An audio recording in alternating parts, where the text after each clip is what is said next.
Hello students, आज जो है हम कुछ न्यूमेरिकल्स जो है उसको सॉल्व करने जा रहे हैं that are based on Ohm's law and resistivity. Ohm's law और रेजिस्टिविटी के ऊपर जो भी न्यूमेरिकल्स है उसको हमें आज की इस वीडियो में जो है वो मैं आपको सॉल्व करके दूंगा। तो पहला जो न्यूमेरिकल है मैंने यहाँ पे लिखा है the resistance of filament in a light bulb is 1000 ohm if the bulb is fed by a current from a source of PD means potential difference of 230 volt, how much current will flow through it। तो यहाँ पे देखिए resistance दिया हुआ है, एक bulb जो है इसका रेजिस्टेंस 1000 ओम है। अगर उसको पोटेंशियल डिफरेंस इतना अगर हम अप्लाई करते हैं तो उसके बाद जो करंट होता है उसकी वजह से बल्ब फ्लो होता है, तो उसमें से कितना करंट फ्लो होता है। तो सॉल्यूशन जो है तो हमें यहाँ पे पहले गिवन लिखना पड़ेगा, कुछ कौन की क्वांटिटी दी है। तो given values are the first is resistance is given that is 1000 ohm.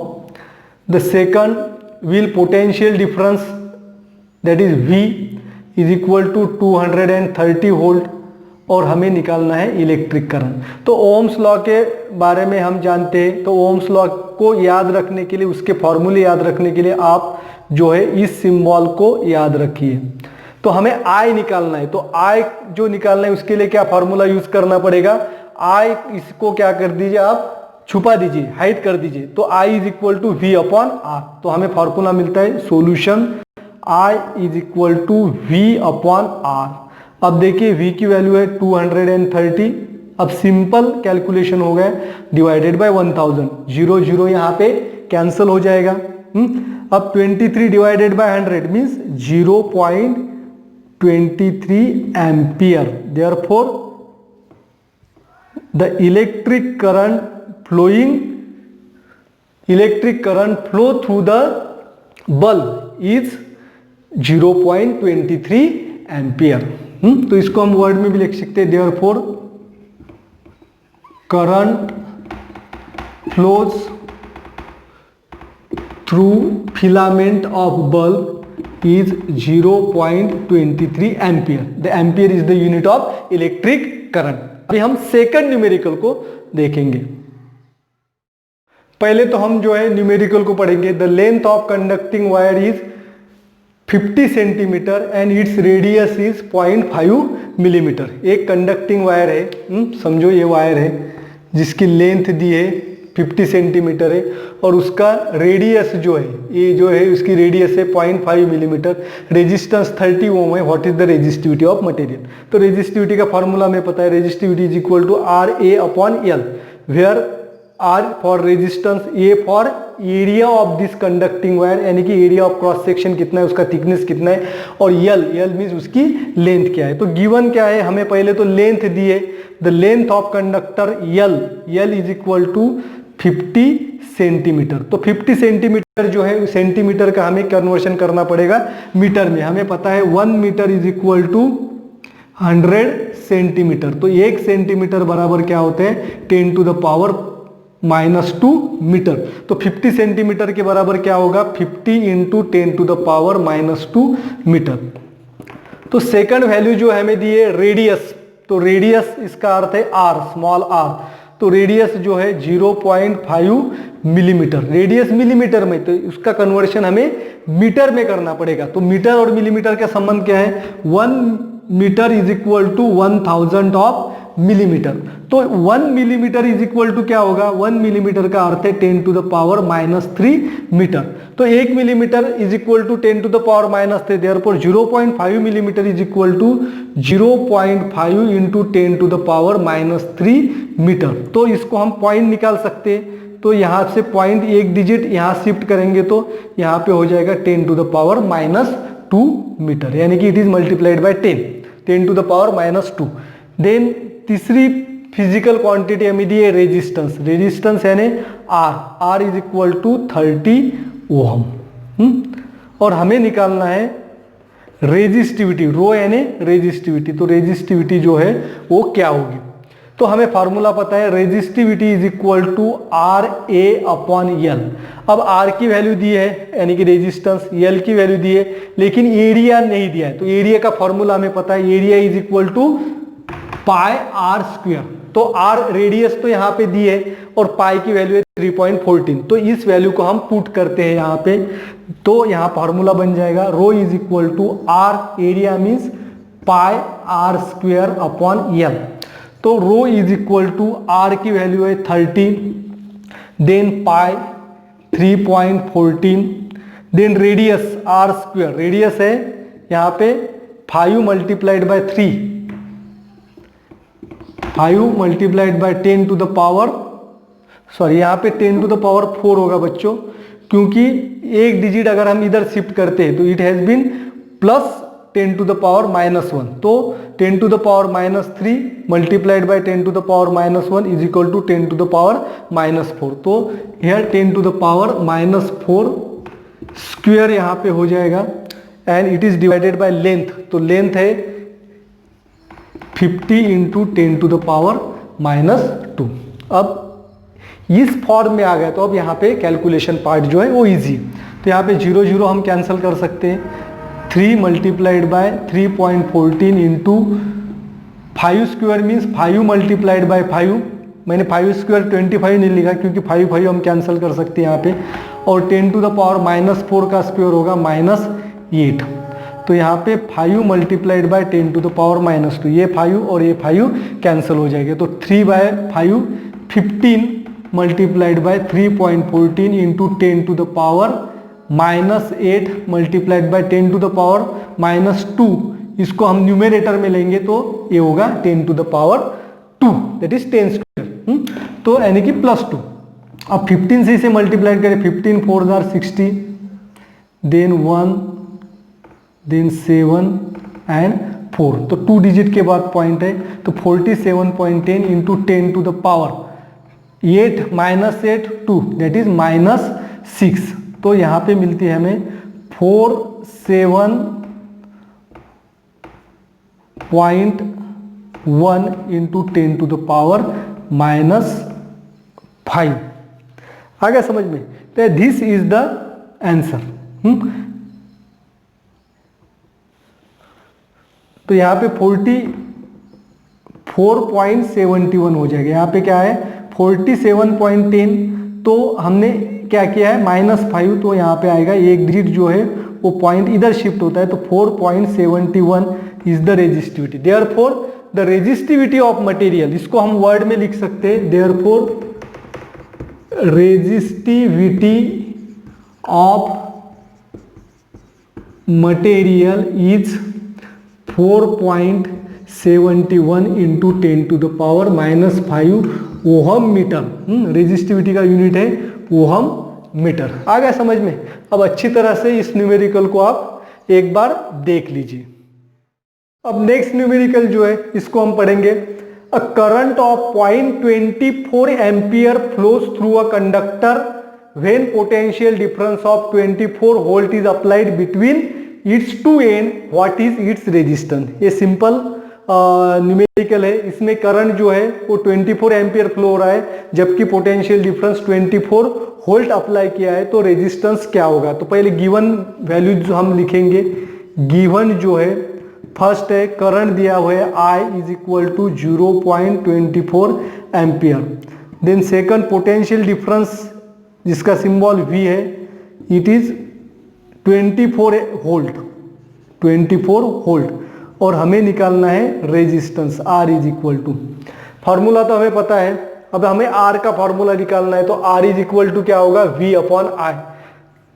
Therefore R is equal to V upon I।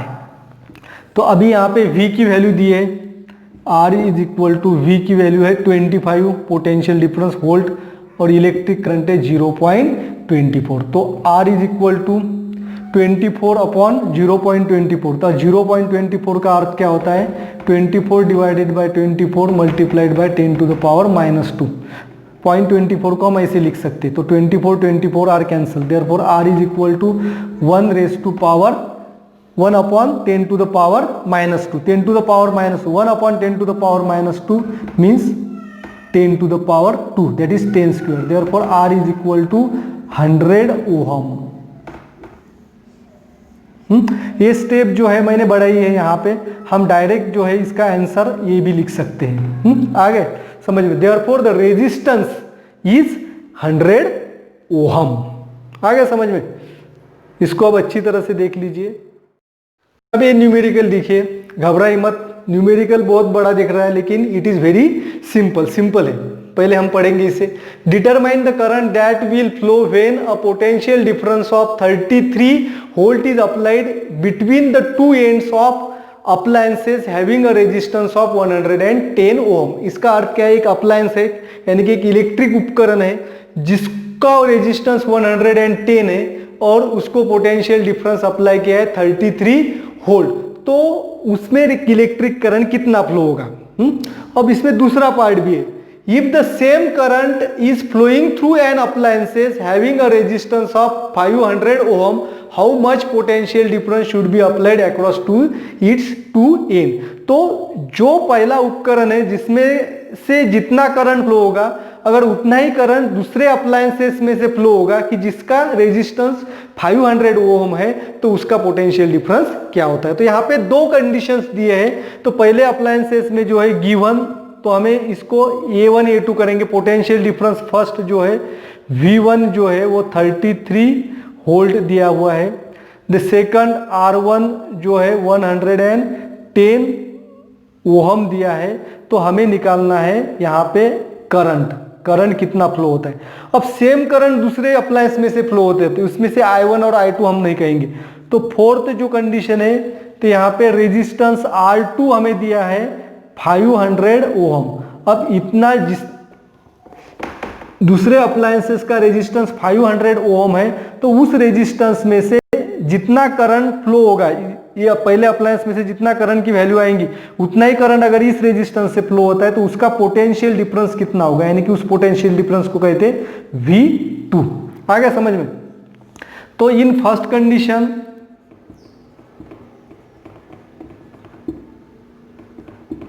Condition we have to calculate the value of I। तो I is equal to V upon R। I is equal to V upon R। तो potential difference क्या है, that is V कौन सा, V1 upon R1। I is equal to V1 upon R1, that is first condition, इसीलिए मैंने यहाँ पे लिखा है फर्स्ट कंडीशन। तो V1 है 33 और R1 है 110। तो ये दोनों 11 के कॉलम में आते हैं, 11 3s are and 11 10s are 110, therefore 3 upon 10। तो 3 upon 10 I is equal to 0.3 ampere. Therefore the current of 0.3 ampere flows through an appliances. अब इसी करंट का यूज करके हमें पोटेंशियल डिफरेंस की वैल्यू निकालनी है जिसका रेजिस्टेंस है 500 ओहम। तो सेकंड कंडीशन में निकालना है हमें value of potential difference V2। तो V के बराबर क्या होता है, V is equal to I into R। I और R कौन सा, R2 सेकंड कंडीशन। तो I की वैल्यू है 0.3 और R की वैल्यू है 500। तो 5 3s are 15 और यहाँ पे 2 0, एक डिजिट के बाद पॉइंट है, देयरफॉर 150। तो पोटेंशियल डिफरेंस की वैल्यू है 150 volt. Therefore the potential difference of second appliance is 150 volt. आ गया समझ में। प्रॉब्लम तो बड़ा दिख रहा था लेकिन सॉल्यूशन बहुत इजी था। तो इसको आप एक बार अच्छी तरह से देख लीजिए। अब जो है ये 5th नंबर का न्यूमेरिकल जो है एग्जाम्पल, इसे हम सॉल्व करेंगे। सॉल्व करने से पहले इसे हमें पढ़ना है। Determine the resistance of a copper wire having a length of 1 kilometre. यानी कि एक कॉपर वायर है जिसकी लेंथ 1 किलोमीटर है, बहुत लंबी कॉपर वायर है, एंड डायमीटर ऑफ 0.5 mm, और जिसका डायमीटर है 0.5 mm। With resistivity of 1.7 into 10⁻⁻8 ohm metre, और इसकी रेजिस्टिविटी भी हमें दी है। तो हमें क्या निकालना है, रेजिस्टेंस निकालना है। यानी कि एक लंबा वायर है जिसका डायमीटर जो है, ये डायमीटर मीन्स इससे हमें एरिया ऑफ क्रॉस सेक्शन हम निकाल सकते हैं। इसका एरिया जो है ये निकाल सकते हैं। इसका डायमीटर है 0.5 mm और लेंथ जो है 1 किलोमीटर है, और रेजिस्टिविटी दी है मटेरियल की, it is made up of copper से बना हुआ। तो पहले हम गिवन लिखेंगे, गिवन क्वांटिटी। तो पहला रेजिस्टिविटी हमें दी है, रेजिस्टिविटी जिसे हम सिंबल है रो, 1.7 इंटू 10⁻⁸ ओहम मीटर। तो सेकंड है लेंथ, लेंथ हमें दी है, तो लेंथ है 1 किलोमीटर। इसमें हमें कन्वर्शन करना पड़ेगा क्योंकि एसआई यूनिट जो है लेंथ का मीटर है। 1 kilometre is equal to 1000 of metre. तो 1000 मीटर को हम ऐसे भी लिख सकते हैं 10 क्यूब मीटर। तो हमें ये न्यूमेरिकल सॉल्व करने के लिए आसान रहेगा। तो तीसरा जो हमें क्वांटिटी दी है डायमीटर, डायमीटर का सिंबल हम डी लेंगे। तो डायमीटर दिया है 0.5 mm। अब हमें जो निकालना है रेजिस्टेंस निकालना है। तो रेजिस्टिविटी दी है, तो रेजिस्टिविटी अगर दी है तो और रेजिस्टेंस निकालना है, तो रेजिस्टेंस निकालने के लिए उसका फार्मूला जो है वो फार्मूला हमें पता है, resistance is equal to resistivity into length upon area. तो हमें एरिया पता होना जरूरी है, रेजिस्टिविटी पता है, लेंथ पता है, तो एरिया। तो डायमीटर से हम एरिया कैसे निकालते हैं, तो एरिया का फार्मूला हमें पता है, area is equal to pi R square. तो आर यहाँ पे रेडियस है, तो डायमीटर दिए, तो डायमीटर से हम रेडियस निकाल सकते हैं। तो diameter R is equal to D upon 2। Diameter को अगर 2 से डिवाइड करेंगे तो हमें रेडियस मिलती है। तो हमें पाई जो है, पाई की वैल्यू है 3.14, और आर जो है तो आर हमें निकालना है डी अपॉन 2। तो यहाँ पे आर स्क्वायर दिया है, बरोबर है। तो यहाँ पे हमें रेडियस जो है, रेडियस से हम यहाँ पे एरिया निकाल सकते हैं। तो डायमीटर जो है, डायमीटर है 0.5 mm, लेकिन हमें डायमीटर किस में चाहिए, मीटर में चाहिए। रेडियस हमें मीटर में चाहिए। तो पहले हम डायमीटर का कन्वर्शन मीटर में करते हैं। तो डायमीटर का कन्वर्शन 0.5 mm इंटू 10⁻³ मीटर, क्योंकि 1 मीटर से होता है 1000 मिलीमीटर, और 1 millimetre is equal to 10⁻³ metre. तो हमें 0.5 को 10⁻³ से मल्टीप्लाई किया तो हमें मीटर में मिल गई। तो हम है डायमीटर जो है मीटर में लेंगे। अब 3.14 मल्टीप्लाइड बाय डायमीटर है 0.5 इंटू 10⁻³ डिवाइडेड बाय 2, और इसका स्क्वायर है। तो इसका स्क्वायर बनता है 3.14। अब 0.5 को 2 से डिवाइड करेंगे तो ये मिलता है हमें 0.025। तो इसका स्क्वायर हमें निकालना है, और -3 का स्क्वायर होता है 10⁻⁻6 का स्क्वायर -6। तो इसे निकालेंगे 3.14 इंटू 0.0625 इंटू 10⁻⁻6। तो 0.02625 क्या है, 25 स्क्वायर, 0.25 का स्क्वायर इतना आता है। अब 0.0625 को अगर 3.40 से मल्टीप्लाई करेंगे तो इसका आंसर आता है 0.1965 इंटू 10⁻⁻6। अब जो है ये वैल्यू बहुत कॉम्प्लिकेटेड हो गया हमें जो है न्यूमेरिकल सॉल्व करने के लिए। तो अब इससे क्या करेंगे, आसान करेंगे। अब 0.19 जो है इसको हम ऐसे लिख सकते हैं 0.2 इंटू 10⁻⁻6 मीटर। क्यों कि अगर पॉइंट के बाद, एक डिजिट के बाद 5 के ऊपर अगर वैल्यू है तो उसे हम नेक्स्ट में क्या कैलकुलेट कर सकते हैं, तो 1 का हो जाएगा 2, 0.2 इंटू 10⁻6 मीटर। अब हमें मिल गया है एरिया। अब हमें एरिया मिला है, लेंथ पता है, रेजिस्टिविटी पता है, तो रेजिस्टेंस हम कैलकुलेट कर सकते हैं by using the simple formula of resistivity. Therefore solution हमें पता है resistance is equal to resistivity into length upon area. तो रेजिस्टिविटी की वैल्यू है 1.7 इंटू 10⁻⁻8, लेंथ जो है 10⁻3, और एरिया हमने निकाला है 0.2 इंटू 10⁻6। अब निकालेंगे 1.7 और 0.2 दोनों का पॉइंट कैंसिल हो जाएगा, तो ये मिल जाएगा 17 डिवाइडेड बाई 2।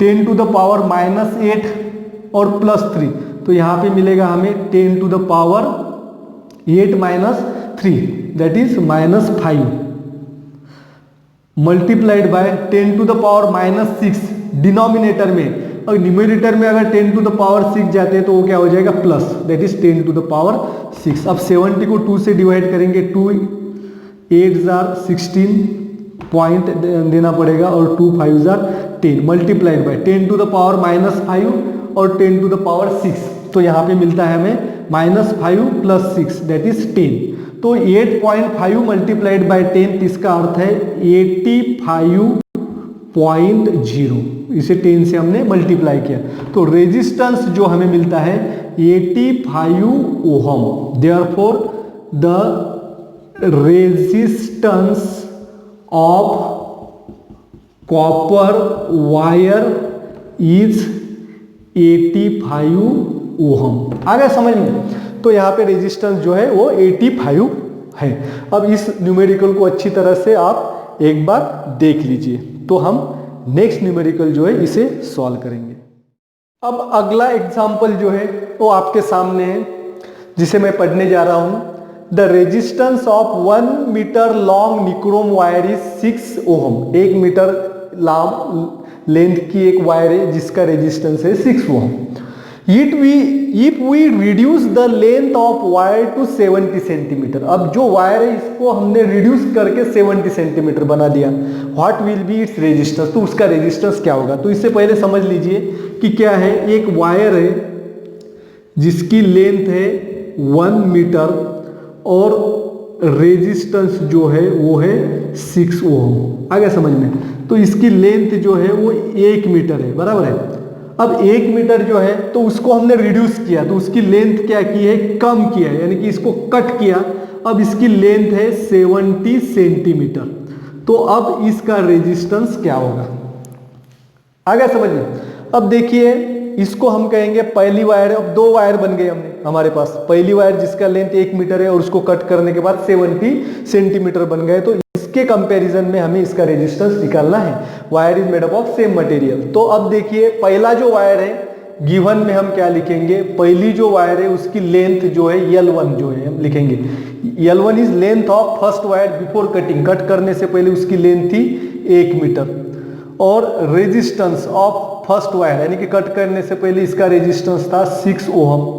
अब कट करने के बाद उसकी लेंथ जो है L2 हम लिखेंगे, L2 बन गई 70 सेंटीमीटर। अब हमें सेंटीमीटर जो है ये SI यूनिट नहीं, ये CGS यूनिट है, तो 70 मीटर को मीटर में कन्वर्शन करना पड़ेगा। तो क्या करना है हमें, 70 डिवाइडेड बाय 100, क्योंकि 1 metre is equal to 100 centimetre, तो 1 centimetre is equal to divided by 100 that is 0.7 metre. और हमें निकालना है R2 यानी कि कट करने के बाद जो वायर है उसका रेजिस्टेंस क्या होता है। अब देखते हैं उसका रेजिस्टेंस कम होता है या ज्यादा होता है। तो ऑब्वियसली मटेरियल सेम है, हमने पढ़ा है कि the resistance is directly proportional to length. तो इसका अर्थ क्या है, more the length more will be the resistance, less the length less will be the resistance. Length अगर कम है तो रेजिस्टेंस भी कम होगा। अब इसकी लेंथ हमने कम कर दी तो उसका रेजिस्टेंस क्या होना चाहिए, कम होना चाहिए। तो देखते हैं कम होते हैं ज्यादा होते हैं। तो R1 क्या होगा, R1 is directly proportional to L1। तो यहाँ पे इक्वेशन बनता है, इक्वेशन को हम ऐसे लिखेंगे, L1 is equal to R1, तो L2 बराबर क्या होगा, R2, बराबर है। तो अब इसको हम क्रॉस मल्टीप्लीकेशन करेंगे, R2 हमें निकालना है ना, तो R2 L1, तो इसे हम ऐसे भी लिख सकते हैं, R2 L1 cross multiplication is equal to R1 L2, R1 L2। आ गए यहां तक समझ में? अब हमें निकालना है R2, तो R2 बराबर क्या होगा, R2 is equal to R1 L2 upon L1। अब हम सब वैल्यूज डालेंगे। R1 जो है, R1 की वैल्यू है 6 ओम मल्टीप्लाइड बाय L2 जिसकी वैल्यू है 0.7 मीटर, 0.7, और L1 L1 की वैल्यू है 1 मीटर, तो 1 से आप डिवाइड करेंगे तो आंसर उतना आएगा, तो 6 मल्टीप्लाइड बाई 7 42। तो यहाँ पे एक डिजिट के बाद पॉइंट है, तो यहाँ पे आएगा आंसर हमारा 4.2। Therefore R2 is 4.2 ohm. That is the resistance of the wire when it cut will be 4.2। तो यहाँ पे रेजिस्टेंस जो है वो क्या है 4.2। तो अब यहाँ पे आपको समझ में आएगा, अगर लेंथ कम हुई है तो रेजिस्टेंस भी क्या होता है, कम होता है, क्योंकि resistance is directly proportional to length. Smaller the length smaller will be the resistance. तो हम नेक्स्ट न्यूमेरिकल जो है इसे सॉल्व करेंगे। तो बच्चों अब इस वीडियो के एंड में एक आखिरी न्यूमेरिकल और सिंपल न्यूमेरिकल है। It is not based on ohm's law और resistivity, it is based on the formula of electric current. इलेक्ट्रिक करंट का फार्मूला जो है आपको पता है, I is equal to Q upon T, that is the rate of flow of charge per unit time is called as electric current. तो पहले हम इसे पढ़ेंगे। If the charge of 420 coulomb flows through a conducting wire in 5 minutes, what is the value of current. अगर 5 minute के लिए 420 coulomb charges flow होते हैं तो वहां पे करंट की वैल्यू क्या होगी। ये वेरी सिंपल, बहुत ही सिंपल न्यूमेरिकल है। तो पहले हम गिवन लिखेंगे। तो इसमें मिस्टेक क्या होती है, देखिए गिवन पहला जो है चार्ज, तो चार्ज का सिंबल होता है Q is equal to 420 coulomb. तो दूसरी वैल्यू हमें दिया है टाइम, टाइम यानी कि T is equal to 5 minutes. तो बहुत बार हम क्या करते हैं, न्यूमेरिकल तो सिंपल है, तो जल्दी जल्दी में मिनट का कन्वर्शन हम सेकंड में करना भूल जाते हैं, क्योंकि टाइम हमें ऐसा सिस्टम में सेकंड में चाहिए। तो time is equal to 5 multiplied by 60 second. तो 5 मिनट का जो सेकंड में कन्वर्शन करना है तो 5 मल्टीप्लाइड 60 सेकंड। बहुत बार मैंने देखा है कि बच्चे यहाँ पे ही मिस्टेक करते हैं, इस न्यूमेरिकल्स को सॉल्व करने के लिए मिनट का कन्वर्शन सेकंड में करना भूल जाते हैं और सिंपल कैलकुलेशन करते हैं। तो हमें निकालना है यहाँ पे करंट। तो करंट जो है जिसका सिंबल है I, तो सॉल्यूशन अब सिंपल हो गया है। तो I is equal to Q upon T। तो Q की वैल्यू है 420 और इलेक्ट्रिक करंट जो पास होता है उसका टाइम है 5 इंटू 60 सेकेंड। 0 0 कैंसिल हो जाते हैं, 6 1 जार 6, 6 7 जार 42। तो हमें मिलता है यहाँ पे I is equal to 7 upon 5। तो 7 अपॉन 5 मीन्स 5 1 जार 5 1, दैट इज 5 4 जार 20। I is equal to 1.4 ampere. Therefore the value of current is 1.4 ampere. है ना सिंपल। तो यहाँ पे हमने सभी ओम्स लॉ के बेसिस पे जो भी न्यूमेरिकल्स थे, रेजिस्टेंस रेजिस्टिविटी के बेस पे जो भी न्यूमेरिकल्स थे, सभी न्यूमेरिकल्स मैंने आपको इस यहाँ पे सॉल्व करके दिए। आपको इस न्यूमेरिकल्स को फिर से एक बार आप सॉल्व करेंगे तो ये आपको पक्का याद रहेंगे। Thanks for watching the complete video. Don't forget to subscribe my channel. Thank you.